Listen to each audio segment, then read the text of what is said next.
Hey, it's Jose Galison on No Way Jose. You can find me on the No Way Jose YouTube channel. You can also find me just about everywhere podcasts are at. I'm on the Liberty Movement YouTube channel and BitChute as well. This will be on the Liberty Movement YouTube channel because we're going to be covering a non-political cultural topic today, which will be parenting, respectful parenting to be more exact. My guests will be Alex Hatch and Barb Beaman. So also want to remind you guys, I monetize. Give me money. I'm all about making money. So I'm on patreon.com/NoWayJose2020. Also can give me crypto at endthefed.app, and I am NoWayJose2020 there as well. With that, I'm going to go ahead and bring on Alex and Barb, and we'll do this. Hey, what's up, guys? Hey, Jose, how are you? Good. You guys? Oh, I already said that. But so you guys are good by going by Alex and Barb or Barbara. Do you guys have preferences? So Barb's fine for me. Barb, I don't know. Just Barbara seems long. I don't know. Barbara's my grandmother's name, so it's yeah. This feels weird. All of the Barbaras out there are usually grandmother or older age. It's true. I'm one of the few. You were named ones. after our great aunt. Yeah. Well, our grandmother's sister. Yeah. So can you guys go ahead and introduce yourselves to the audience so they know who you guys are and what you're about? Sure. I'm Alex Hatch, and let's see. I'm co-host of the Parenting Trap podcast. I'm also starting a business called Mantafly, where we are trying to build a virtual free market, starting with the beauty industry. Yeah, and I'm Barbara Beaman. I'm co-host of Parenting Trap podcast. It's the two of us, and other than that, I'm just a mom of two. And we're sisters. I have kids too. That's right. Yep. We thought it would be, we both have a very radical parenting philosophy, and we thought it would be nice to, tell more people about it, because there's not a lot of people doing podcasts about this. Specifically respectful parenting. Mm-hmm. Yeah. Nice. So Alex, you've already kind of hit the big time, haven't you? You've been on Thad's podcast before, haven't you? Weren't you? I thought I saw you there, right? Yeah, forever ago. I did. Yeah. Okay. So that was like my first ever interview, but it was like an interview. I paid for it. It was an advertisement. Yeah, I mean, it is what it is. It was your own Thad, so it's not a bad first podcast. So it was amazing. No, it's funny because I actually reached out to so many people when I started Mantafly, and I just no one wrote back. No one cared. I thought I was really naive, and I thought that I just had to have a good idea and then tell people about it. So by the time Thad came around, he actually contacted me. And so I had at that point given up. I was like, all right, I obviously don't know how to contact people. And then I just joined Renegade University, and he saw my email address and looked up Mantafly, and he was like, what is this? Oh, this is a great project. So, cool. So that was really cool. But I've reached out to like Dave Smith and Michael Malice, and I just recently reached out to Tom Woods. So, people I don't know. Yeah. Like, throw that net out wide. Yeah. Dude, I reached out to John Stossel. I reached out to Snoop Dogg. I was like, I don't know, dude. I was writing everyone. I was like, hey, guess what? I have this thing that's really cool. And no one cared. No one. I mean, worst they can do is say no. I mean, especially from doing podcasting, it's kind of, I mean, maybe it's a little different. I've had the opposite experience, but I haven't shot as high as you have. Like, pretty much everybody I've hit up has either said yes, or like if they have given me a no, it's been because like there's a legit reason. But like, yeah, but I also haven't shot as high as you have. I haven't like hit the Dave Smiths and the Tom Woods. Like, I've had some big names, but I feel like that's a different tier, So whatever, shoot from the stars. Well, and it's different when you're talking about a podcast and a like business, because when people hear a business, they think like, oh, you're trying to sell something. And when people hear podcasts, they're like, oh yeah, this is just something that people want to hear about. So it gets a different response. Yeah. So you're contacting them to try and get help with Mantafly, not necessarily on our podcast. Right. The podcast came later. Although if Snoop Dogg wants to come on and talk about parenting, Parenting Trap, that would be great. That'd be awesome. Take that. Yeah.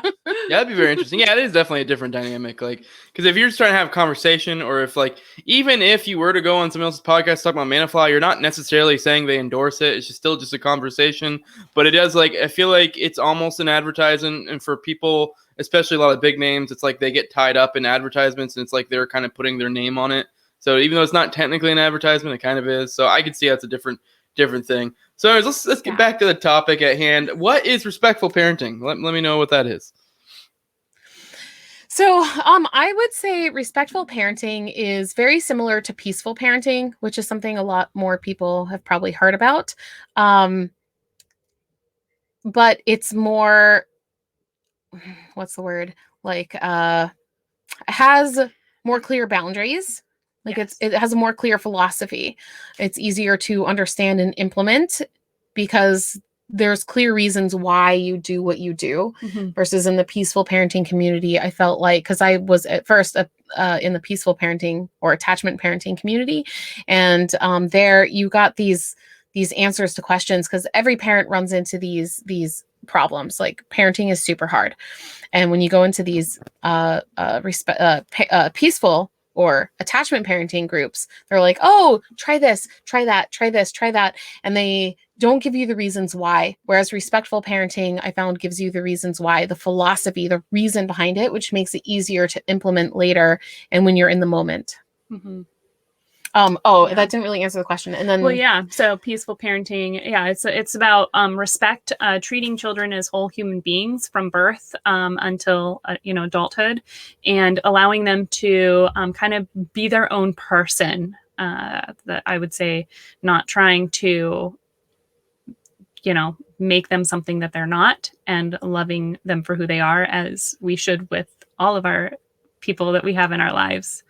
Yes, recognizing that kids have, they don't have the same abilities as us, and they need help and support, and then treating them with respect and empathy, kind of meeting them where they're at. So a big piece is not using punishments or rewards.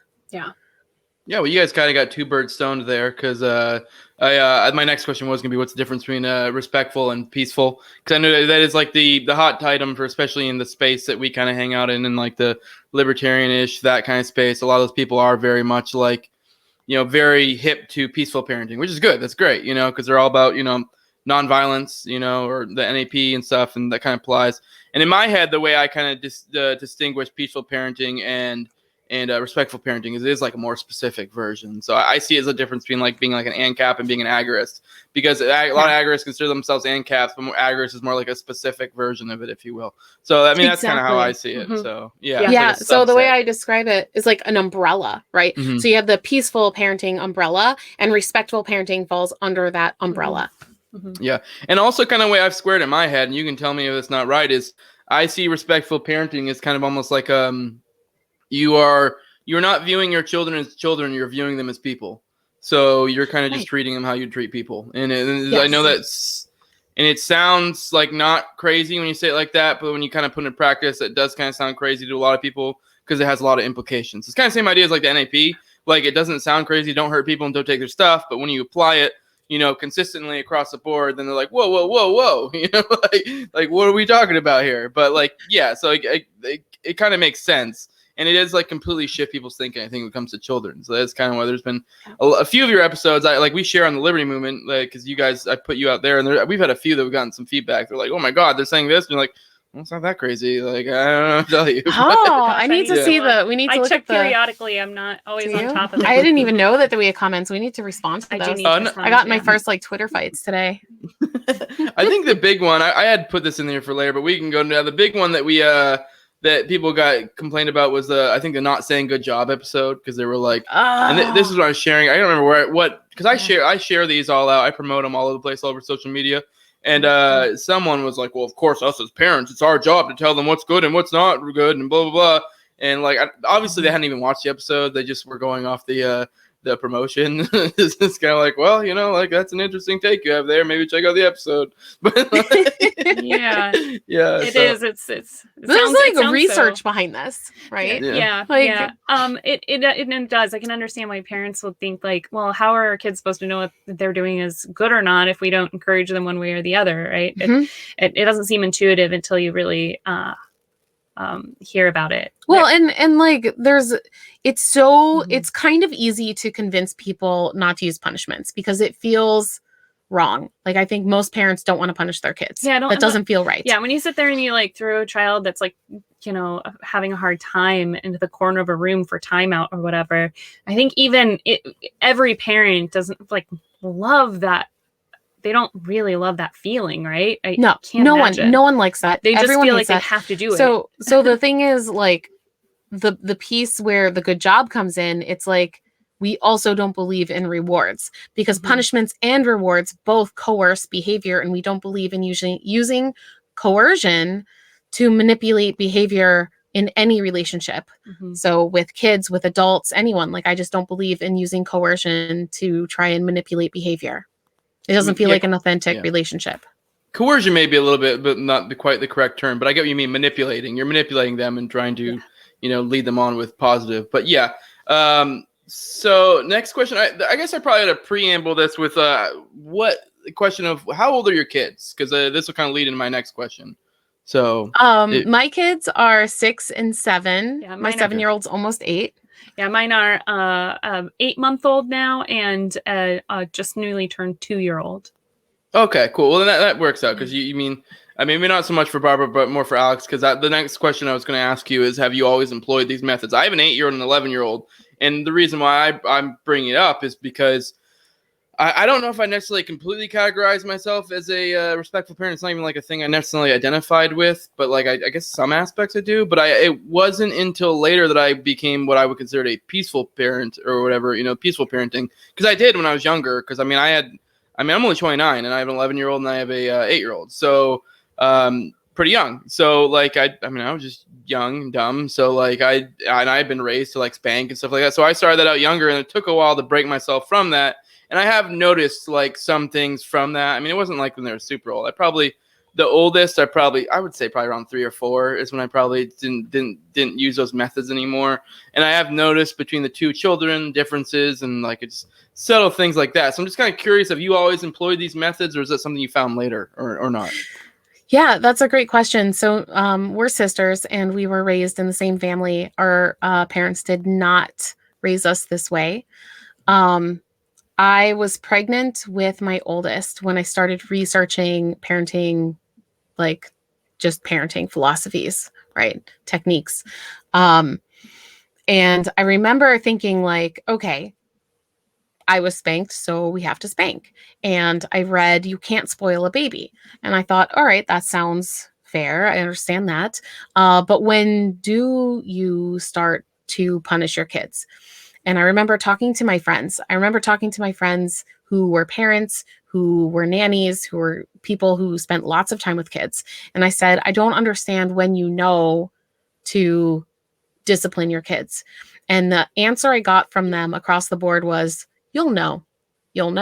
And that was it. And I thought, what a stupid answer. That is not a definitive. That is like such a gray, just you'll know. I don't like those types of answers. I like real answers. And that didn't feel like a real answer. So I did a deep dive into it when my oldest was born. I started researching when I was pregnant with him. When my oldest was born, that's when I found peaceful parenting and attachment parenting. So I went into that, and then I read that there was a lot of research that showed you shouldn't spank your kids. So I adopted that philosophy.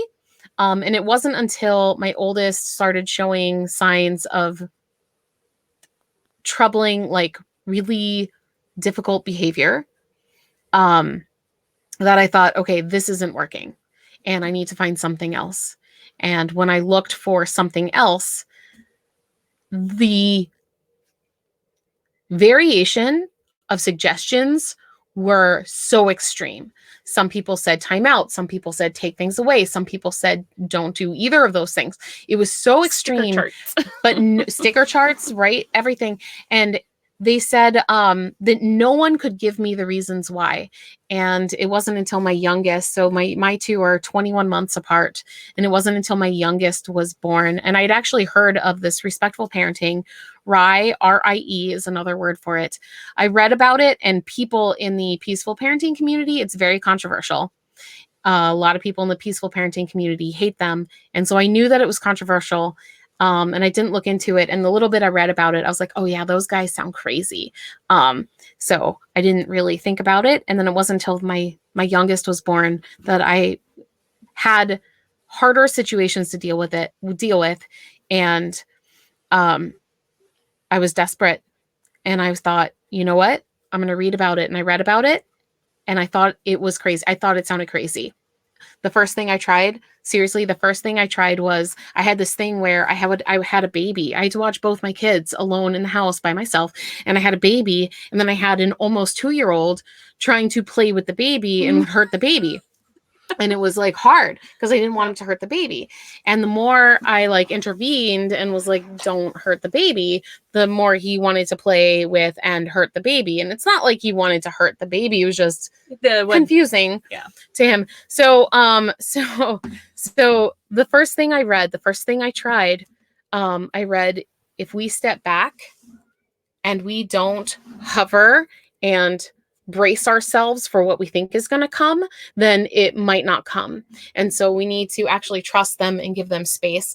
And I did. And I was like, all right, I guess if that's the thing, so I did, and it worked. It was crazy. And I was like, oh my God. And when the one thing worked, I was like, okay, maybe I should try these other things. And as I tried them, it just felt more and more right. And the reasons, and then I learned the reasons behind them, and they made sense. They were logical. So then I ended up embracing it. Yeah. And your kid's a little bit older, so you probably been, I'm assuming you, Barbara, probably kind of have been employing these methods the whole way through, kind of deal. That's right. Yeah. Yeah, because Alex found it before I did. And so, I used to watch her kids a lot and see the way she interacted and everything. And so I just started from day one and read a bunch as well. So I've been kind of going into it. I mean, it's not like I do everything perfectly. Again, what Alex mentioned, RIE, R-I-E, and I try to follow RIE, but it can be challenging at times. So I do things that RIE wouldn't necessarily recommend, but they can be dogmatic. But I think sometimes it's well, that's the thing that turns people off. It is so dogmatic. Mm-hmm. If you get into that community, they're like, if you don't do everything, it's like objectivism. Because I'm also like an Ayn Rand fan, but like the dogmatic like nature of their followers and the philosophy is a turnoff, and it's the same with RIE. It's so funny. Yeah. But I think if you read it and you take the bits that you want to take from it and apply them in your life. Sometimes I think RIE too can seem more dogmatic than it is. Like some people follow it more harshly than others, but some people have gone through, there's a training program even for it. And they say, well, that's not exactly a rule per se. But every kid's different. It's about meeting your kid where they are and, meeting their needs more than it is about, some rule that says you should never, use a pacifier or whatever that is. Mm-hmm. Yeah. Mm-hmm.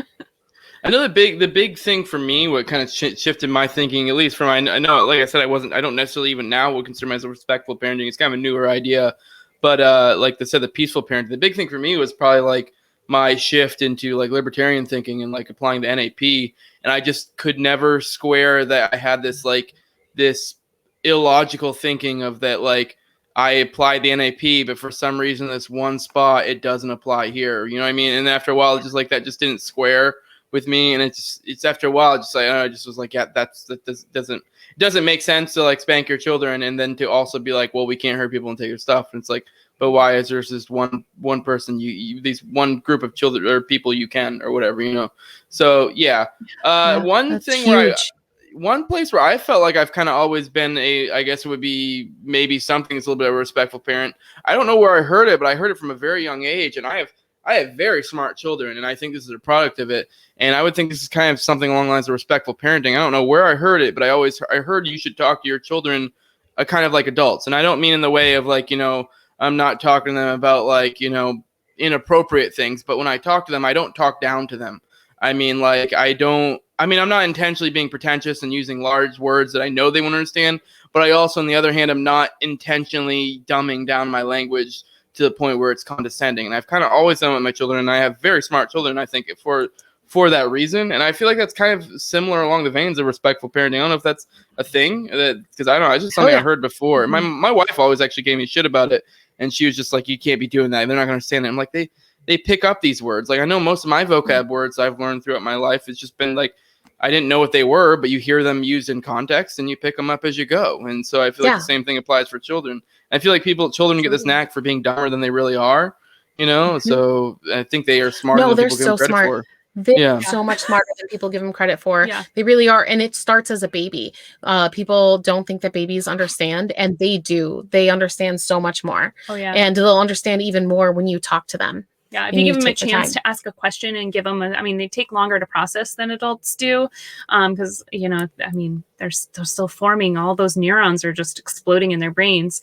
And, but if you give them a chance, it doesn't take long before you can ask a question and then they actually can you lift your legs up so we can do this diaper change? And you get that from like a 2-month-old, 3-month-old. Oh, my baby was doing it on my first child because I started always explaining diaper changes, and I'd ask him to help lift his bottom and straighten his legs. And I knew he couldn't do that from day one, but it's one of those things I always tried to give him opportunity to do.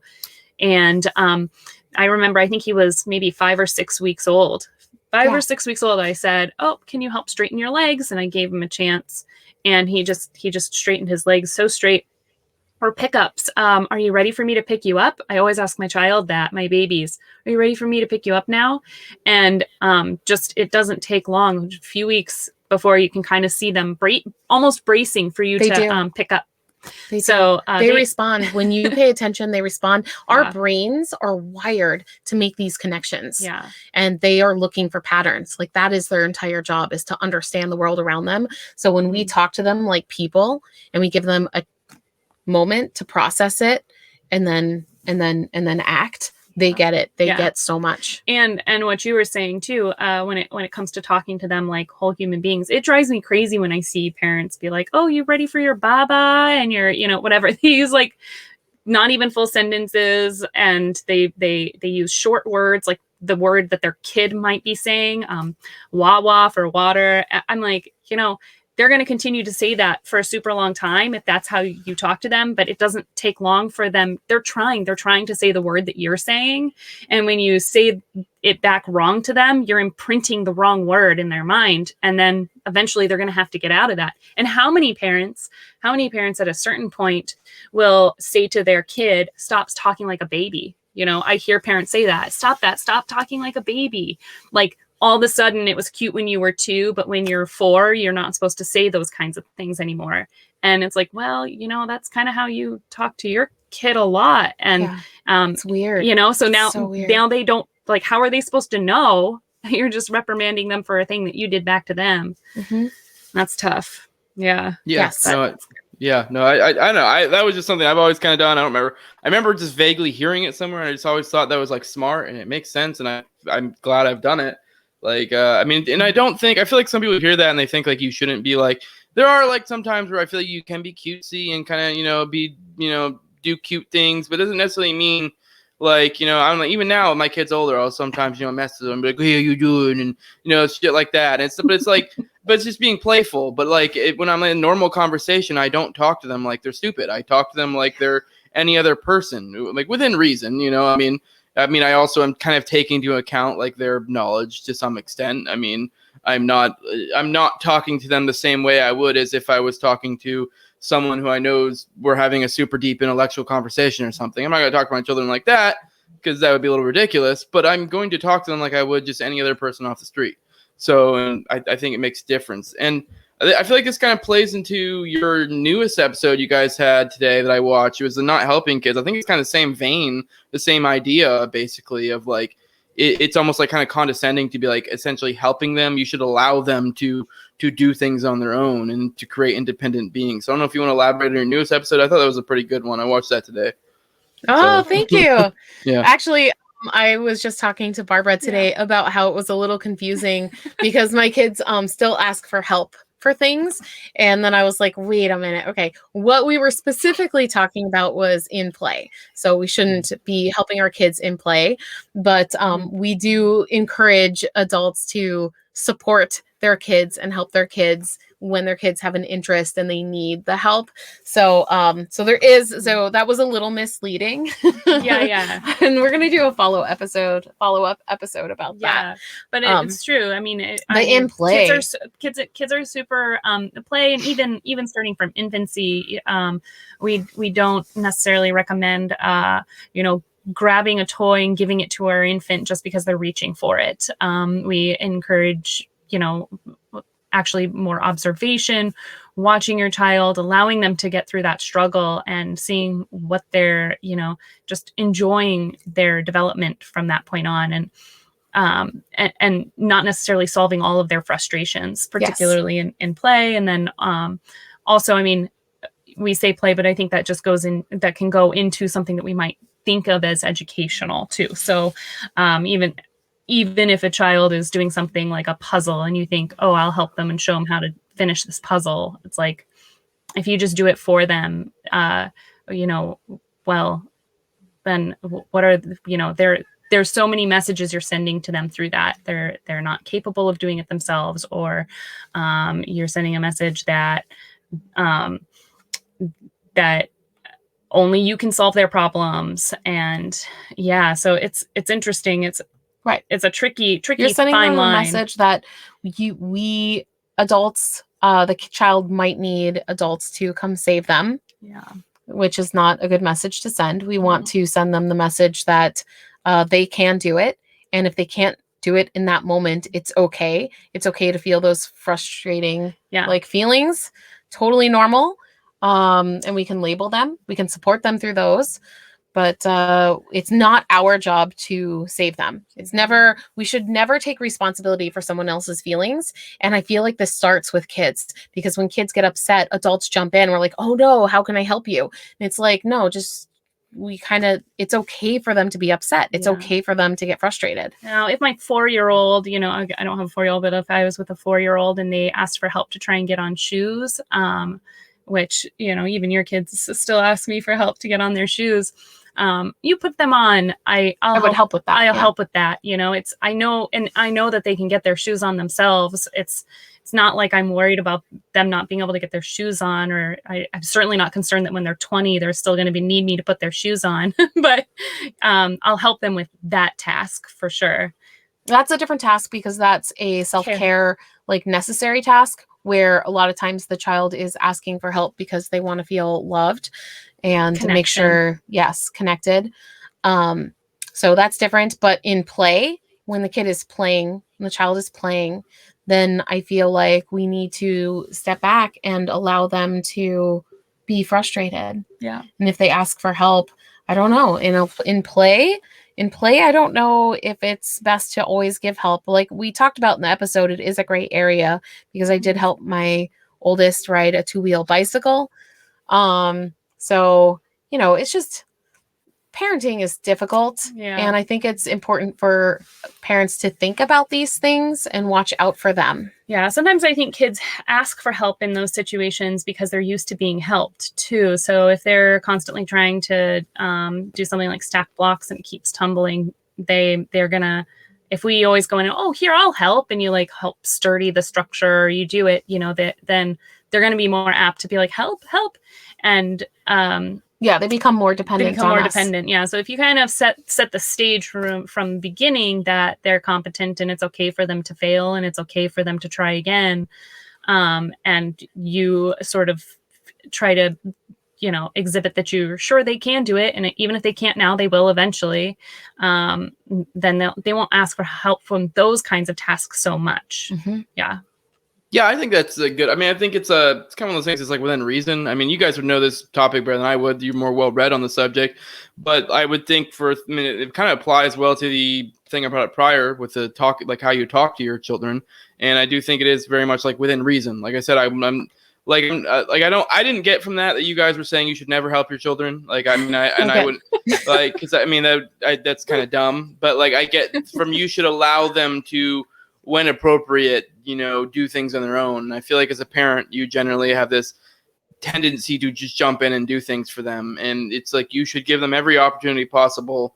I mean, obviously there are certain situations where whether it's a time crunch or, it's just something that's just not reasonable to expect of them, like, you should jump in and help. But where you can, you should let them do it on their own. It's the same thing. It kind of applies to how you talk to them, because it's like, even like I said, I talk to them like normal people. I kind of don't. I still to some extent talk to them at their level, but different than I do with people, because you can talk to people, and this may sound bad, but you can talk to someone, and sometimes you can tell this person's not too keen. They're not all there. And so I'm not going to be using big words with them. Like, and it's not, I'm not talking to them condescendingly.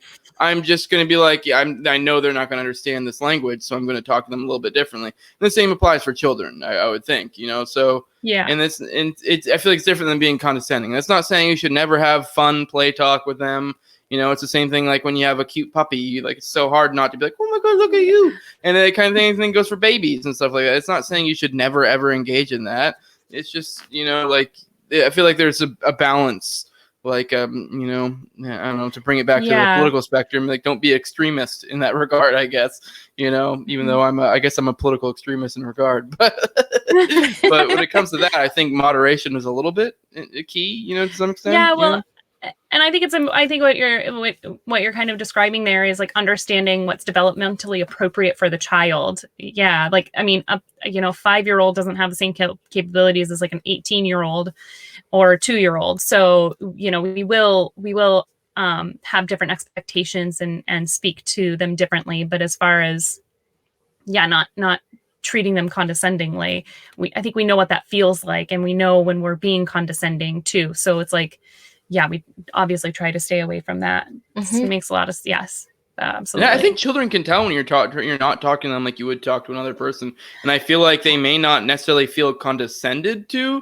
but they feel othered, like they feel different. They feel that you don't respect them like you respect a peer of yours or something like that. You don't, and I think that kind of matters. I feel like you're building up a human here. Like, I feel like it matters how you treat them. So with that, I think we're kind of at a good spot. Do you feel like there's anything that I didn't bring up that you guys thought was important to bring up here, or is that good? I can't think of anything off the top of my head. It's a subject I feel like I could talk about forever. And so there's like endless amounts of stuff that I can talk about, but it's great. All right. Well, you guys want to drop whatever plugs you got? I know you got some plugs, Alex. So, I do. Definitely. Yes. Well, we didn't really talk about it here, but I do have a company that I'm trying to start called Mantafly, and it's going to be a virtual. I'm hoping to make it like a virtual free market, starting with the beauty industry. So if you want to get your hair cut at home, then you can download this app and find mobile like barbers or beauty professionals in your area who will travel to you. So that's what I've been working on. I've been working on this podcast. Barbara's been doing a bunch of the work on the podcast. Parenting Trap is the podcast. We have the .com, we have right? .com, but I don't have a website yet, actually. Oh, okay. So don't. I mean, you could go there. It's just it's gonna be built. I can only do so much as a busy mom, but we'll get there. Hopefully we'll get there. And so Parenting Trap podcast. You can listen to it on pretty much any podcast catcher out there, and YouTube as well. We're on YouTube. Hey. Yeah, and like with me, like I said at the beginning, I'm on the No Way Jose YouTube channel. I'm on everywhere audio podcasts are at. I'm also on the Liberty Movement YouTube channel and BitChute. These guys are as well. They're on the Liberty Movement.